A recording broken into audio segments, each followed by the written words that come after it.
Everyone.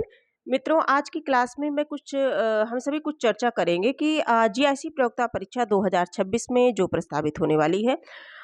ये इसमें जो है हम सभी कुछ चर्चा करेंगे जो हमारा हिंदी सब्जेक्ट है। हिंदी सब्जेक्ट में जो संस्कृत का पाठ्यक्रम सम्मिलित किया गया है उसमें हम सभी को क्या-क्या पढ़ना है, क्या-क्या पढ़ने चाहिए, है ना? तो देखेंगे जीआईसी प्रयोक्ता हिंदी का जो संस्कृत पाठ्यक्रम है उस पे हम सभी चर्चा करेंगे। और कोशिश ये रहेगी कि एक-एक टॉपिक को प्रतिदिन और उससे बनने वाले प्रश्नों को और पीवाईक्यू को प्रीवियस ईयर जितने भी प्रश्न पूछे गए हैं, उन सभी का कम समय में जो है पूरा रिवीजन हो जाए हम सभी का। क्योंकि हम लोगों के पास अब बिल्कुल समय बचा नहीं है और लगभग 1 ही महीने का टाइम है ना? जो कि बहुत ही कीमती है। तो थोड़ा-सा चर्चा करते हैं और इसमें संस्कृत अपना महत्वपूर्ण स्थान है इसका इस पार्ट का। तो देखते हैं संस्कृत साहित्य के प्रमुख रचनाकारों के नाम और उनकी प्रमुख कृतियों को सम्मिलित किया गया है, जिसमें नाम दिया गया कालिदास, भवभूति, माघ, भास, बाणभट्ट, श्रीहर्ष, दंडी, मम्मट, भरतमुनि, विश्वनाथ, राजशेखर तथा जयदेव।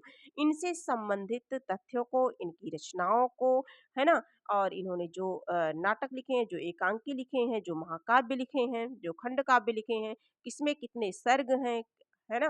तो इन सारी चीज़ों को किसमें कितने अंक हैं, इन सब चीज़ों को, तथ्यों को जो है हम सभी को पढ़ना है, समझना है और पढ़ तो लिए ही होंगे सभी लोग जैसा कि आशा है। और एक रिवीजन के तौर पर क्लास चलाई जाएगी।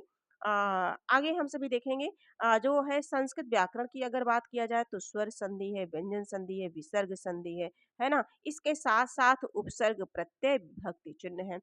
परसर्ग प्रयोग एवं पहचान शब्द रूप है आत्मन, नामन, जगत शब्द, शरित शब्द, बालक शब्द पूछ लिया जाता है। पंचमी विभक्ति बहुवचन बताइए, चतुर्थी विभक्ति एक वचन बताइए, है ना?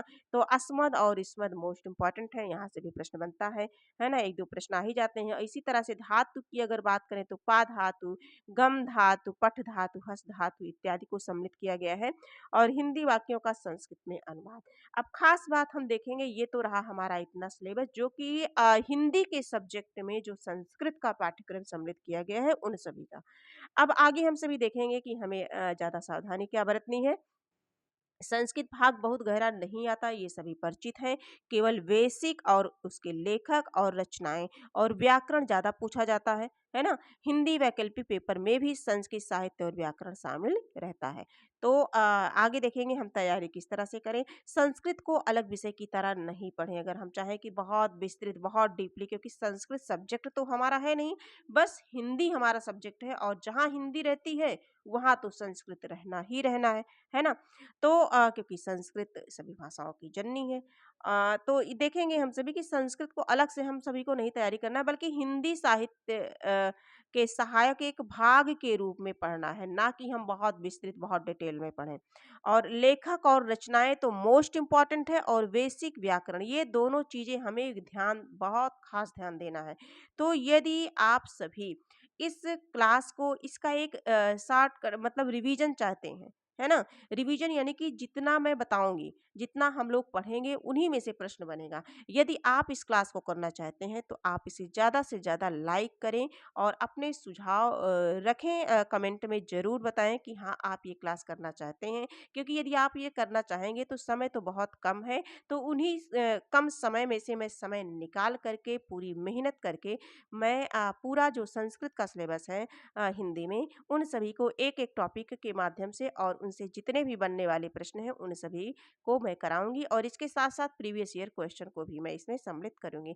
तो यदि आप जो है करना चाहते हैं तो आप कमेंट में ज़रूर बताएँ और इस चैनल को प्रियंका हिंदी एकेडमी चैनल को लाइक, सब्सक्राइब दें, बहुत सारा प्यार दें, है ना? आप सबके प्रेम और सहयोग की मुझे आवश्यकता है, ठीक है? तो आज के लिए इतना ही। हम फिर मिलेंगे, महत्वपूर्ण तथ्यों के साथ मिलेंगे और इस क्लास का जैसा फीडबैक आएगा उस तरह से मैं वर्क करना, मेहनत करना रात-रात जगना मैं प्रारंभ कर दूँगी केवल इसके लिए कि सभी का कम समय में पूरा एक तरफ से रिवीजन हो जाए। कोई भी प्रश्न इस क्लास से बाहर ना जाने पाए, ठीक है? तो आज के लिए इतना ही, बाकी सभी लोग पढ़ते रहिए, खुश रहिए, मस्त रहिए, अपनी तैयारी में लगे रहिए। आज के लिए इतना ही, हम फिर मिलेंगे कुछ तथ्यों के साथ, तब तक के लिए धन्य